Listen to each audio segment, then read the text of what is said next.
Hello everybody, Michael here for Tactica Imperialis with Codex Analysis, part 3 of Codex Tau, regular, straight up HQ section. There are 3 HQ choices I think in this codex, plus a bodyguard team like a command squad.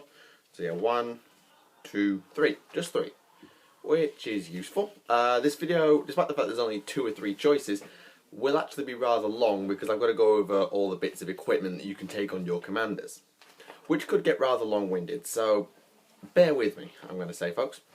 Anyway, the first choice is the Ethereal. He is 50 points, his weapon skill 4, ballistic skill 3, strength and toughness 3, 2 wounds, initiative 3, 3 attacks, leadership 10, and zip armor save, which is great. He has failure isn't an option, so whilst units within range of him use his leadership of 10, I think it's 12 inches, he's worth a victory point extra if he dies, meaning that if he's a warlord kill, that's 2 points. Independent character, invocation of the elements, which are certain powers that the Ethereal can use. They affect all units, I believe, within 12. I'll just check. Support systems. Hello, where are you? Ah, here we go. At the start of each movement phase, choose one of the 4 powers. The Ethereal and all friendly non-vehicle Tau Empire models within 12 inches benefit from it. So everybody in 12 inches in your codex, allies aside, gets this. And if the Ethereal dies, the power ends, and it lasts until the start of your next movement phase. So it lasts through your opponent's turn as well, which is why this is so useful. Calm of Tides, stubborn, which is okay, I suppose. Storm of Fire, fire an extra shot with pulse weapons when within half range. This affects pulse rounds but not pulse bombs, which is the thing you get on flyers. So basically it gives you a second access to triple tap, and I think that's a really powerful weapon to have, particularly just before your opponent hits you. I don't know if it stacks with... it does. I reckon this stacks with Cadre Fireblades, which I'm going to cover in a second. Sense of Stone, feel no pain 6 up. You have no idea how annoying a 6-up feel no pain is. It's frustrating as hell. And Zephyr's Grace. Fire snapshots after running. Don't underestimate this. Yes, I know it's snapshots after running, but if you can back up, it gives you access to your infantry getting jump, shoot, jump, almost. Ish. So, that's pretty useful to have. He can then take an Honor Blade or 2 Equalizers. The Honor Blade is just a simple melee weapon that gives out +2 strength and is 2-handed. By contrast, the Equalizers is strength user AP 4 melee, but you'll get 2 attack, an extra attack obviously because 2 weapons.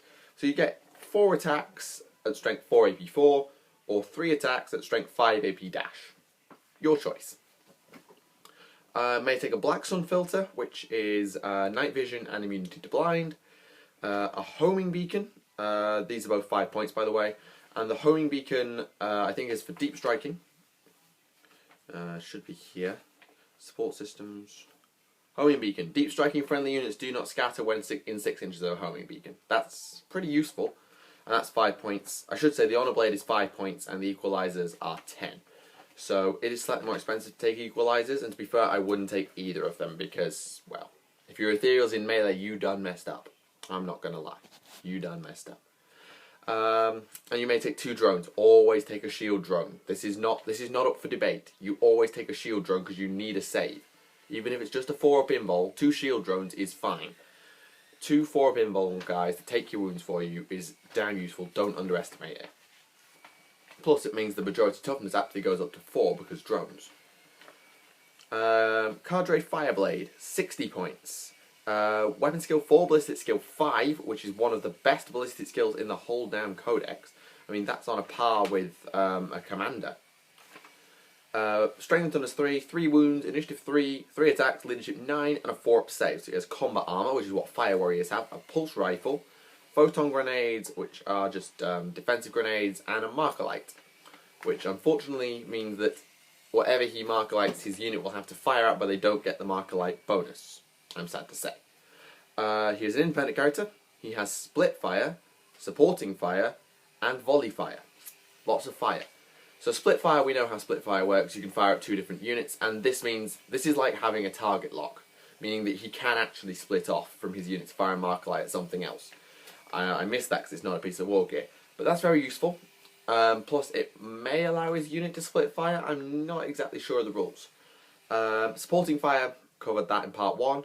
And volley fire, this allows, if his unit stands still, specifically stands still, all models in the unit may fire an extra shot with pulse rifles and pulse carbines. So this works just as well in Pathfinders and in Fire Warriors, or in Fire Warriors with pulse carbines. And this combines with the Ethereals ability of half range extra shot. So if you stand still and you're in half range, you're going to fire 4 shots with your pulse rifles or pulse carbines. Oh my god, that's terrifying. That is seriously powerful, and that's the equivalent of having an extra man in your squad. Seriously, it's an underexploited combo because of the fact that you always take a commander generally as your HQ.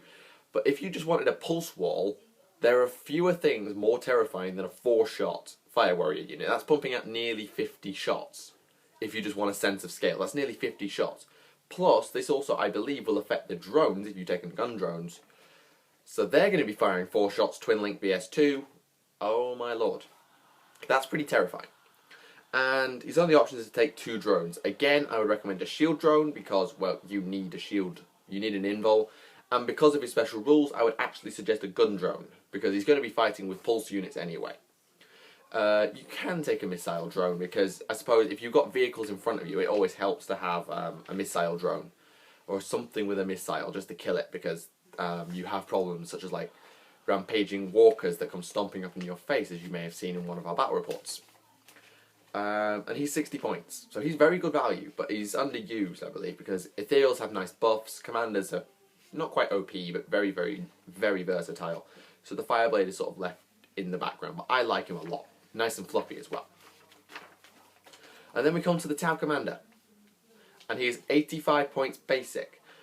He's Weapon Skill 4, BS 5, Strength 5, Toughness 4, 4 wounds, Initiative 3, 4 attacks, Leadership 10 and a 3 up save, which is a pretty decent stat line. It's slightly better and slightly worse than a Space Marine Chapter Master or a Space Marine Captain, as in his Weapon Skill, Ballistic Skill are lower, but he's got a better Strength and a better wound, and same save. He's Jetpack Infantry, which you'd expect, and he has a Crisis Battlesuit. Now, as a piece of wargear, I thought the Crisis Battlesuit was simply you had a jump pack. Now I learn that might not be the case. The Crisis Battlesuit has a multi-tracker and Black Sun filter. That's the big difference. So that means he can fire more than one weapon and he has the automatic night vision thing. Which is why, if you look in the wargear list, the Black Sun filter and the multi-tracker are not there because they have them automatically. Now, I didn't know this earlier, now I do, and I'm glad of it. And it gives him a 3 up save. Independent character, supporting fire, and very bulky. I believe very bulky is 3 transport capacity, but he cannot actually embark in any vehicle in the Tau Codex. Devilfishes cannot carry crisis suits or battle suits as far as I'm aware. May take up to 4 items from the ranged weapons and or support systems list. This is where the video doubles in length, I'm afraid, folks. So you have 4 options. I would not say take any more than 2 weapons, because you can't fire more than 2 weapons with your multi-tracker. You have 2 options, really. You can take 1 weapon, or you can have a standard single weapon, or 2 of that weapon, counting as a twin link weapon, but it counts as 2 choices from the list. So you can take a flamer for 5 points, or take a twin linked flamer, taking up 2 slots for 10 points. Burst cannon, 10, 15. The airbursting fragmentation projector is 15 points. You don't get a choice on the airbursting fragmentation projector. You take 1. You only take 1 per detachment. But the airbursting fragmenting projector is 18-inch, strength 4 AP5, assault 1 barrage, ignores cover, large blast, which is pretty good. A large blast template, strength 4 AP5. It's a glorified frag missile with ignores cover. Cyclic ion blaster, strength. Again, this is 15 points. And it's strength 7 AP4, assault 3, 18-inch range, or strength 8 AP4 blast, gets hot, heavy 1, 18-inch range if you stand and go for overcharge, which is good. I quite like that gun, but I wouldn't put it on a commander because it's AP4. I have a real issue with AP4. Fusion blaster, 18-inch range melter gun.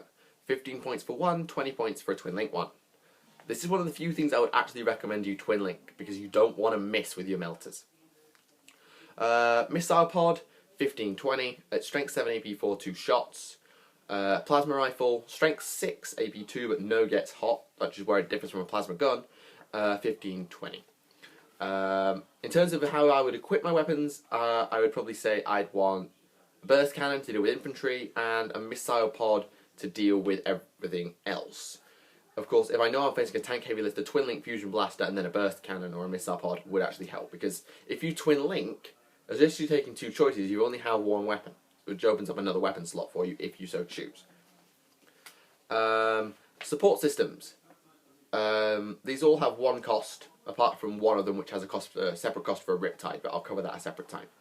The advanced targeting system gives him precision shots on a 5-up, 3 points. Counterfire defense system, Overwatch on BS2, 5 points. Now that is one that you should not underestimate. It's one you might forget about, overwatching on BS2, but if you've got something like a missile pod or a burst cannon, where you're going to get enough shots to possibly make it work, particularly if you've twin linked it, you'll get some hits out of it. Early warning override, 5 points, and what it does is interceptor. I've not seen much use for interceptor. It just allows you a shot at reserve. You'll need pretty long range guns to make this work. But it has some application, particularly with oncoming flyers, particularly if you've paid for Skyfire. Can you pay for Skyfire? Yes, Velocity Tracker. You can pay for Skyfire. Positional Relay, again, 5 points. Whilst the barrier is within 6 inches of a board edge, any outflanking Tau Empire units can choose to move on from that board edge. Basically, it gives you auto choice on outflank if you're clever, which is quite nice. It doesn't say though that it has to be a side board edge. It could be the reverse board edge if you get a nice deep strike, so bear that in mind. But then again, there aren't that many units that outflank anyway. It might be stealth suits and crude. Target lock, can shoot a different target than his unit, 5 points. If you're taking fusion, take this, because it allows you to split fire and allows your anti-infantry suits to deal with it, or if you have in a squad that has fusions and you have anti-infantry, it works either way around, whatever you prefer. Vectored retro thrusters may not be taken by broadsides or riptides, 5 points, and it gives fleet and hit and run. You probably have to give this to your entire unit to give it to everybody in the unit, but fleet and hit and run is pretty useful, although I don't see much use for fleet. Hit and run, yes. Fleet, not so much. Drone controller, 8 points. This is nice. Drones in the unit use the bearer's ballistic skill, which is BS5 in this case. Holy smoke, don't underestimate that, particularly when you've got twin linking like on missile pods. It's nasty. Excuse me. Stimulant injector, 15 points. Feel no pain. Again, sorry guys. 15 points, feel no pain. It's not bad. I don't know if it's the best because it's starting to get slightly expensive, but it makes them a bit more of a tank. Velocity tracker, Skyfire, 20 points. If you're taking the early warning override, this may well work with it, particularly if you've got missile pods. You can pop flyers before they've even had a chance. And it's not automatic Skyfire. You can choose to have Skyfire or not each time you make a shooting attack. So you can just turn Skyfire off. Choose once for all weapons. You can't have like a missile pod with Skyfire and then a burst cannon at regular BS. Sorry. And then shield generator, 25 points, may not be taken by riptides. And shield generator gives a 4+ invuln save. Now I'm not so sure about the shield generator because you can get a shield drone for half the cost and get the same save. Yes, it doesn't actually apply to your commander, it applies to the drone, but he's going to tank hits for your commander anyway. So is it worth it? Not really. And at this point you then have access to the signature systems, which I covered in part 1. Couple of little clever combinations would be the Iridium Battlesuit with a stimulant injector. Admittedly this is 40 points, but it gives you toughness 5, a 2-up save and feel no pain. And you're just about immortal. Well, immune to instant death, almost. Yeah, I mean, I've gone over the signature systems before in part 1. If you want to go and check out part 1 and watch that, and so you can see what the signature systems do, feel free. If not, then that's your choice. And after that, you don't really have much. You may have to take 2 drones. Again, shield drone and other drone. I want to say missile drone, because I have really struggled with missile drones on my guard list, and I think missile drones are seriously powerful, particularly with the drone controller. If you're going to take a shooty drone, take a drone controller. That's almost a given. I mean, if you're running out of slots, it's okay, but yeah, it's pretty powerful. And then you have the XV8 Crisis Bodyguard team. These are basically crisis suits. For each commander in your army, including Farsight and Shadow Sun, you may include 1 XV8 bodyguard team. Bear in mind, Shadow Sun should not take a bodyguard team. She works better with stealth teams. And they are Weapon Skill 2, BS 3, Strength 5, Toughness 4, 2 Wounds, Initiative 2, 3 Attacks, Leadership 9, 3+ Save. They're just a crisis sergeant, realistically. I think they're just a Shasvara. They are 32 points each, and you may take up to 2 in a squad. Any crisis bodyguard may take up to 3 support systems or range weapons. And may take from the signature list, and may take up to 2 drones, and may take the bonding knife ritual for heroic morale. And I think heroic morale might be okay, particularly if you're teaming with a commander to get some automatic lookout sirs. They have Swarm Protector, so I think that actually means they get automatically past lookout sirs anyway, so what's the point in the bonding? Oh, heroic morale's about rallying when you're under half strength or whatever. So yeah, maybe. It's 2 points a model. Shaky. The issue I have with the bodyguard team is that instead of having 2 crisis bodyguards, you could just as easily take 3 crisis suits at 10 points a model less. Whilst yes, you lose an attack and a leadership point, that's it.